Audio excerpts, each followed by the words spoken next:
Salutations, ladies and gentlemen. The Streaming Enderman here again, and this is almost a continuation of my last video, which was of this knife right here, the Joseph Rodgers and Sons rosewood Warrenclyffe knife. And this is the second of my Joseph Rodgers knives from Australia, and this one is vastly better. I'm not exaggerating. So, you've already seen this package, classic white cardboard box, looks like a straight razor box, as I said in the last video. Got your certificate of authenticity, and it comes in the little bag right here. Now this one is what you could call their fancy line. Look at that wood. I'm just gonna let the camera pick that up. Look at that wood grain. That's really nice. It's kind of sad though. Sometimes this is what you see from diamond wood, which is a more resin than it is wood. It's a fake wood. Some diamond wood looks like this. It's like they're trying too hard to make it look pretty. This is natural wood. This is rosewood. But, as you can see, it's a very different cut of rosewood than the one that was used on this. Or, on this. These are all rosewood knives, but this is the one that looks the most different. As you can see, these two are similar, but this one's quite different. So, let's go over the overall specs of this knife. We're looking at around 6.5 inches, I believe, open. Or, sorry, no. Around 6 inches open. 6 inches. And the blade, which, as you can see, is a mirror polished one at that. Let me just shine it right here.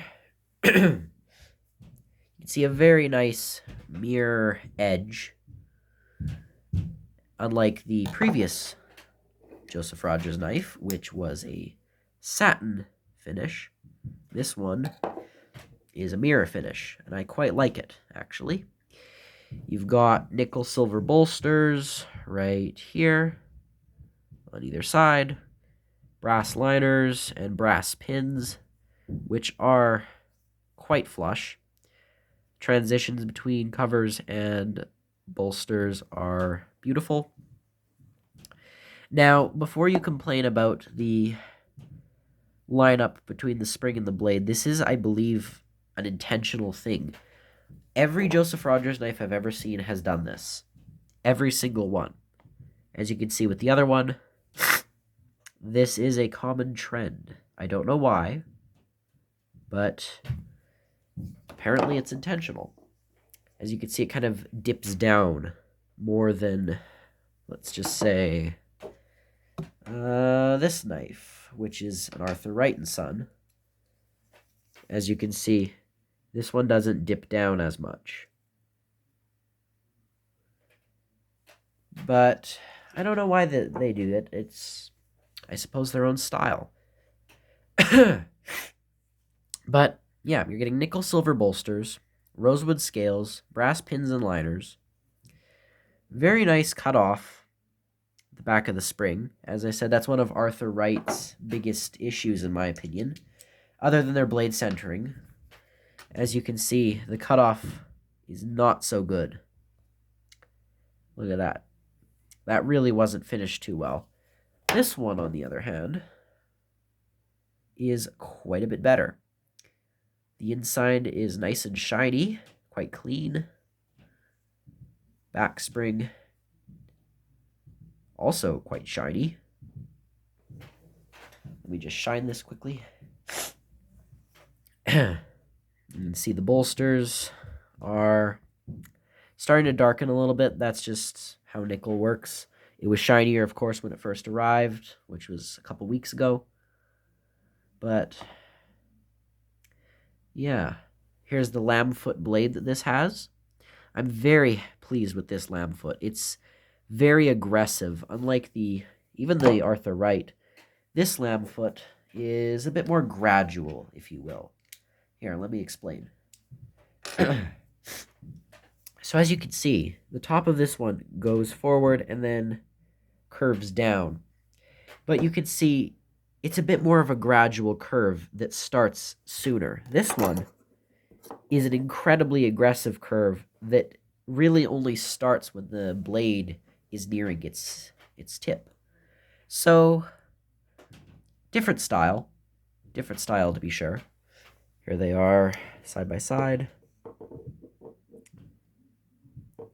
You can see the Arthur Wright, this one right here, is a bit thicker.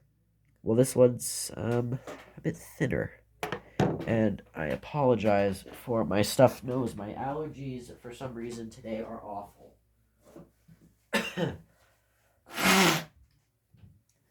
Oh, I apologize. So, this knife is overall, I'd say it's nice quality. You can see the choil under here is comfortable. The blade, like I said, is mirror polished, and a very nice mirror polish at that. The bolsters are made of nickel, and they are quite even. The other Joseph Rodgers did not have the most even bolsters. Just like the other one, though, it does get thicker by the end, and it is very comfortable in the hand. Once again, a good detail work knife. Good letter opener, perhaps, and maybe box opener. One thing, though, is this is a blunted tip. The tip is not sharp at all, unlike this one, which is very sharp. This, of course, is the Joseph Rodgers Wharncliffe. You can see this one has quite the tip. Well, this one, the blade shape would suggest it's very sharp. It's not, really. This is not sharp whatsoever. I do like the overall fit and finish. There's no gapping, really, on this. No gapping. No blade play. Side to side, up or down. Cut off at the spring is really good. When closed, blade centering is just like the other one. It's off a bit, but it's not rubbing. Transitions are beautiful, and the pins are flush. The wood is, in my opinion, very well treated. It certainly looks the part. The one thing, though, is this is hard to open. You need the nail nick. You absolutely can't pinch this open whatsoever. It's nearly impossible. I have never been able to. Because it's a slippery blade with the mirror polish, and there's very little sticking out, you absolutely must use the nail nick, which can be a little annoying at times. It's a strong pull weight. I'd say about maybe a, let's just try one more time. I'd say about a 7.25, 7.5. While this one over here, I'd say is more of a 8. This one's an 8 or an 8.5. This one used to be about a 10, but yeah, something went a little bit wrong here.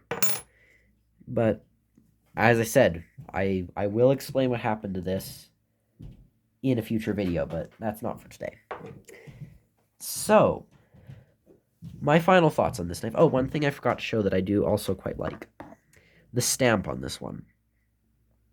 This has a very different stamp than the other one. And it says Rodgers Stainless, Sheffield, England. See right there.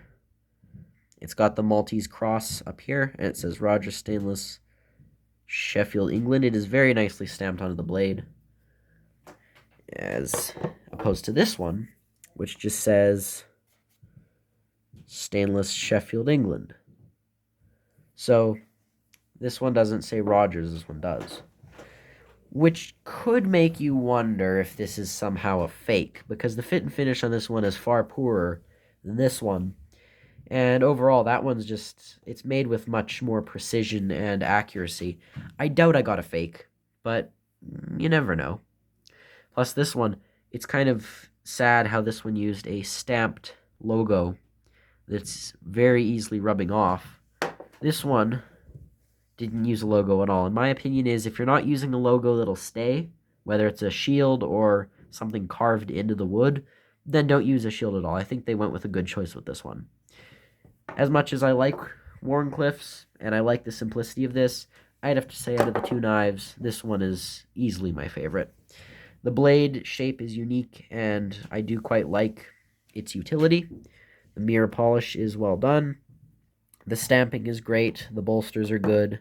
Transitions are really nice. The pins are flush. The wood is pretty. Cutoff is nice. Feels good in the hand. It's extremely sharp. This one came out of the package as a practical straight razor. This one was sharp too, but I noticed that for some reason, mirror polished edges always feel sharper than satin. Do not ask me why this is. I know I sound insane, but trust me. This is a sharper knife. Which also makes me wonder, was this a real Rodgers and that one was a fake? Because they put a lot more care into this one. Or it's just that this one was about 58 Canadian and that one was more like 50. But even then, you could get two case knives. Or sorry, two of these. This exact knife, you could get two of these for the price of one case, or three of these for the price of one GEC. And the quality is easily as good as case. Like, truly. Case has more blade wobble. Case has worse gapping. And case often has worse blade centering. This is truly better than a lot of case knives I've seen. So you could either get one case or two of these. And you could get either one case or three of these. So you really, at the end of the day, a brand that used to be the biggest pocket knife manufacturer in the world. I said in my previous video with this knife, if you haven't seen it, please go watch it. These knives used to be the most popular pocket knives in the world at one point. They were selling over 1 million of them a year with 50 people, I believe, in the factory, making them all by hand, shipping them to every corner of the world, which is really impressive. Once again, I'll have to check the source. I believe it was from an article I read on Sheffield Cutlery Map, I believe it's called. But nonetheless, they are now owned by the Egginton Group, along with Iberson and IXL Wolstenholme. And I still think, though, at the end of the day, the price for a beautiful mirror edge, a very sharp blade, stainless steel, nickel bolsters, wood, brass pins and liners, good transitions, just a good working knife, a good collector's knife, a good historical piece because of, well, the brand being over 300 years old. Really, you just can't argue with it. This is a good knife. I would recommend this to anyone, and I recommended this one. I thought this was a good choice, but this one even more. So I bought this at AKC Knives Australia. Their shipping time is slow, as well, with everything from Australia, for obvious reasons. But other than that, yeah, absolutely wonderful knife. Really, really impressed. This one, not as much, but this one was certainly a good price. And, well, it didn't disappoint. So, if you enjoyed the video, please give it a like and subscribe. Ring the notification bell, comment, all that fancy stuff. And, yeah, this has been the Joseph Rodgers & Sons Lambsfoot pocket knife. And this is the Streaming Enderman, as always, signing off. Goodbye.